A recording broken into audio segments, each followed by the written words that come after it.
बिस्मिल्लाहिर्रहमानिर्रहीम। अस्सलाम वालेकुम दोस्तों, माशाल्लाह इंजीर देख लीजिए 14 जुलाई 2025 फ्रूट मंडी इस्लामाबाद और आप लोगों की खिदमत में हाजिर है जी अदनान मायार। ये सफ़ेद इंजीर है, ये बनू का तोहफ़ा है जी, ठीक है। और इनकी पैकिंग जो रफ होती हैं जी ऐसे ही आता है क्योंकि ये डैमेज हो जाता है। काफ़ी दोस्तों अब हम अक्सर मुझसे पूछते हैं जी कराची भेज दे, लाहौर भेज दे, तो यार मैं कैसे भेज दूँ, ये तो ख़राब हो जाएंगे। अब ये देख रहे हो इसका जो है ना, ये देखो कोना खुला हुआ है जी, ये खुला हुआ है। ये कराची तक पहुंच सकता है? करा ख़राब तो नहीं होगा? हाँ अच्छा, ख़राब नहीं होता है। अच्छा कराची पहुंच सकते हैं, लेकिन यह है कि डिलीवरी कौन करे इसका?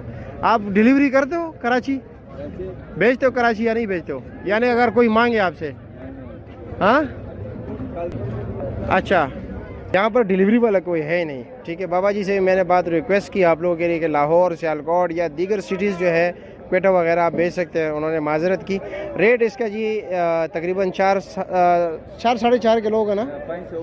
हाँ 6 किलो है ये। अच्छा 6 किलो, क्योंकि ये दुकानदार है ना, इसमें अपना बेरिया में शॉप है तो ये ख़ुद तोलते हैं। 6 किलो निकल आते हैं और इसका रेट है जी 2500 रुपया।